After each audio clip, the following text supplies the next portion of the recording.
Okay, so this is the pipe that we're going to be putting on. This end goes up to the back cylinder, front cylinder, this down to the mufflers. So as you'll see, if I put the back cylinder pipe just located, the front cylinder doesn't exactly line up really that well, which is why I've left this header really loose, why we loosened those bolts earlier, so that we can try and wiggle that one in. It's going to take a little bit of wiggling to get it on, but we'll do that. The thing we've got to do first though, before I put it on, is put these nice new clamps on. So just slide those on. Make sure that you get them on in the orientation that you're going to want them in when you tidy it up. I want that clamp to be on that way so I can get to the bolt. If I put it on this way, I've got to be underneath the bike to screw it up, and that's the prettier side. This one needs to go on this way because otherwise I'll never get the socket or the Allen key to the bolt when it's down in that hole, so it's got to be the right way as well. The other bit of prep that we want to do is this stuff. This is nickel anti-seize compound. What I'm going to do with that is to put it onto the end of these pipes so that at a later time when I want to take that exhaust off, if I want to put a different one on or whatever, the two metals aren't going to be seized on by heat and give me a real headache trying to get them off again. This only needs a little bit of stuff, a little bit of quantity on there, and you just got to wipe it on in the area that those two pipes are going to connect. A little bit of that wiped around.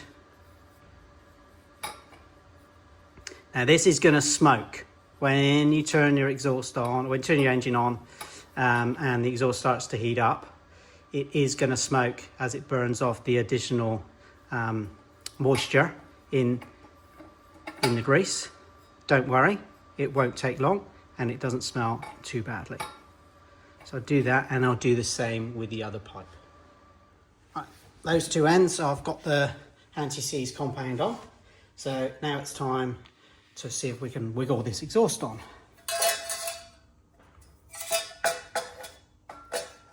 Back located.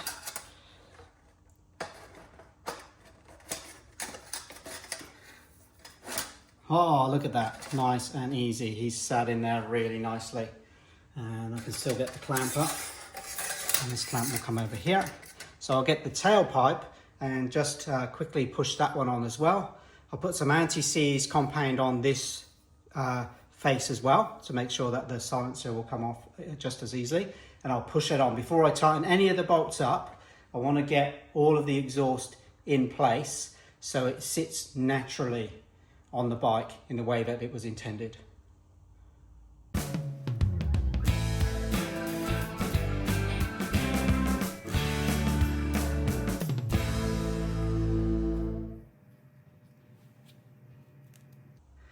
Okay, so here's the silencer. We're using the same clamp that we loosened before. And all I've got to do is get that to fit onto the back of that new pipe, and should slide on fairly easy. There we go.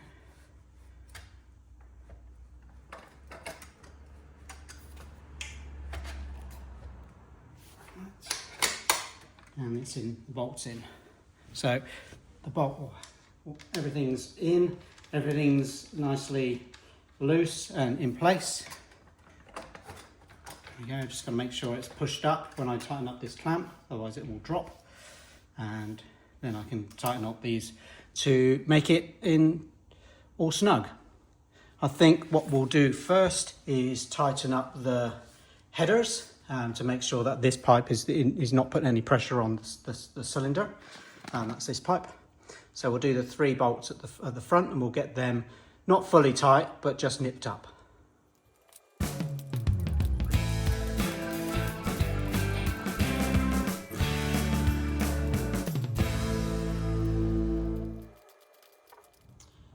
Now the headers are tight, not fully tight, just nipped up. There's not much movement there at all. So I just want to make sure that the pipe is fully home on this back cylinder. So I push that up. And now I can locate this clamp, and I can do that up. And watch, see, it drops. No, it hasn't dropped. Do this clamp up.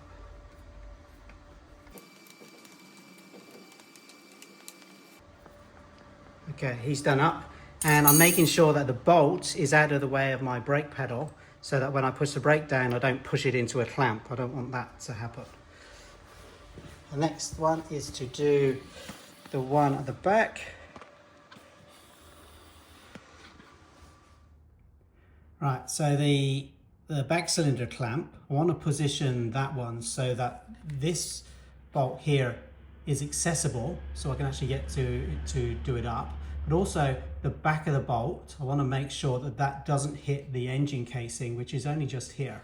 So I've got to position that in a place where I can actually get to it, but also when I tighten it up, it doesn't foul anything on the engine. Because if I've got vibration, then that vibration of that screw could gradually wear a hole in my cases and cause some damage. So I've put it as best I can there. I might just raise it up a little bit. You can see it's a little bit lower on the exhaust than I'd prefer. I'll move it up about 2 or 3 millimeters, and I'll get that one tightened in place. Okay, for this one I am using a socket Allen key, just because it's a little bit tricky to get an Allen key down in there with enough space to get some tension on it. Again, I'm using the wobble bar because I want to come at the bolt itself quite straight. Okay, he's done. Now we can tighten this clamp up, which holds the silencers on, and put the heat shield on back on after that.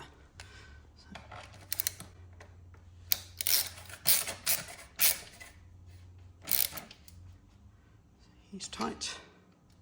If you're interested, the tools I'm using, this one is a little 1/4 inch ratchet set, and for the slightly bigger bolts I'm just using a 3/8. This one's actually got an angle on the handle which helps me when it's a little bit tight on space. But nothing really big, no big tools to be able to do this.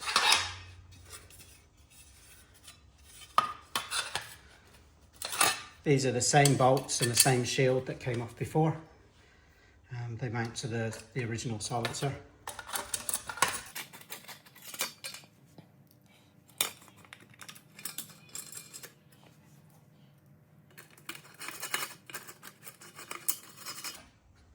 I like to use these T-bar style Allen keys. They give me a nice feel when I apply the tension to these bolts. Helps me not to over tighten them. Make it much easier to spin the bolts in as well, being a T-bar, than your regular right-handed Allen key a lot of people use. There we go. Now we tighten up the silencer bolt.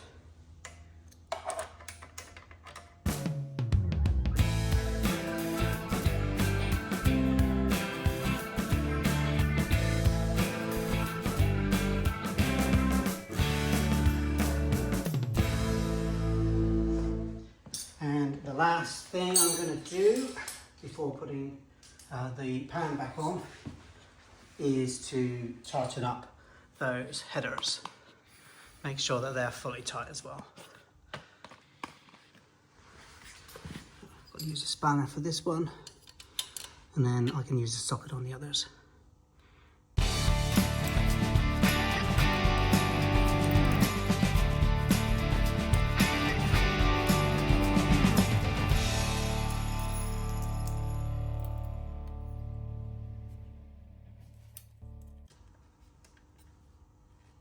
That's 1/4 inch ratchet as well, with a 8mm socket, and I think that's a 100mm wobble bar. Now the exhaust is tightened, I need to put the bolts back in to the brakes to make sure the master cylinder's connected where it should be again.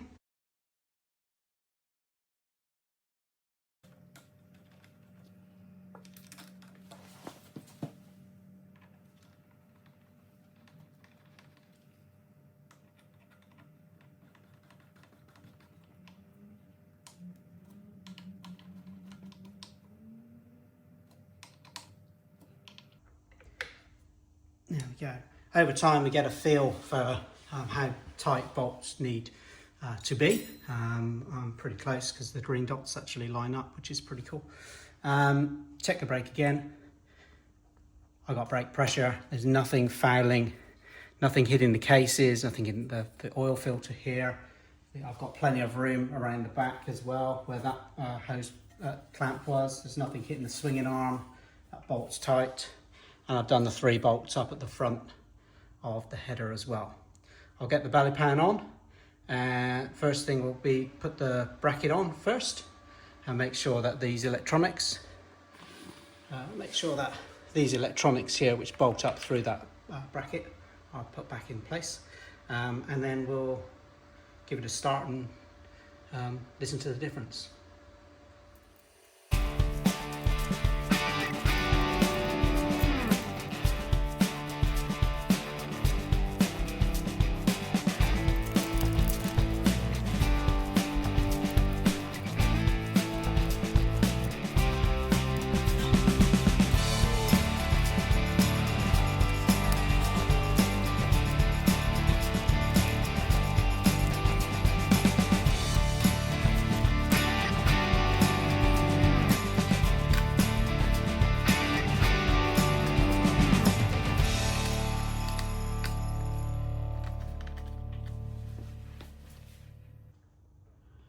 Right, we're all done, but before we fire this up, I just wanted to add a couple of thoughts.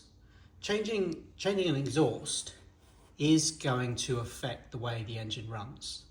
There are things like back pressure, things like the pressure waves, the free-flowing exhaust, the heat, all of that is going to have an effect. Now, 2 schools of thought here in that. Can the ECU and the sensors cope with that change or not? Some say it can, some say it's risky. And it's all to do with what's programmed in the ECU and these sensors, these lambda sensors. Now, these particular ones are narrow band, so they don't have a great range.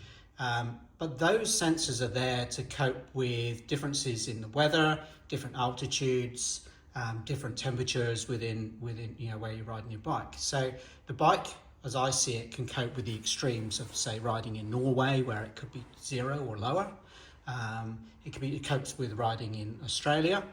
It copes with riding up at the top of the Colorado mountains, where there's little amounts of air. So all of those things are quite big differences in fueling, and the ECU seems to cope with that. So I would say, and I'm of the belief that ECU that's in the bike will be able to cope with any changes that we do with this exhaust system and any changes that we do with the air filter system as well. We're not talking about major engine changes like different cams, higher compression, different fuels or anything like that. We're just talking small changes here. So I think we should be okay. But that said, I do have a rapid bike tuning module. So I think what we might do at a later stage is we might see if we can dyno this. Perhaps we can get a dyno to sponsor us with a run as it is now. We'll fit the rapid bike module and we'll run it again and we'll actually see what the differences are. I think that will be an interesting test. So look out for that in incoming videos. If you want to subscribe, that'll help you keep up to date and bookmark our page so you can find it easier next time. Thanks for watching. And let's fire it up and see what it sounds like.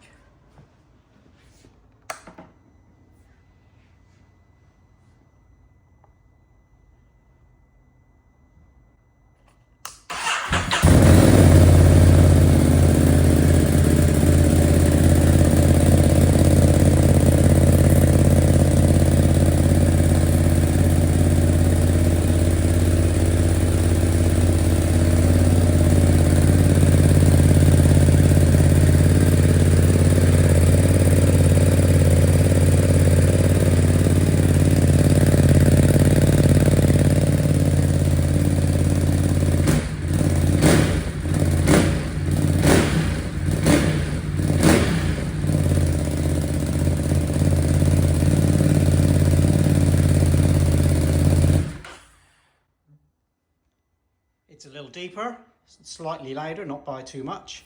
And as I said before, you can see some of the smoke coming off as the temperature gets into the exhaust. Some of that nickel paste is coming off. But there we go, and that's all done.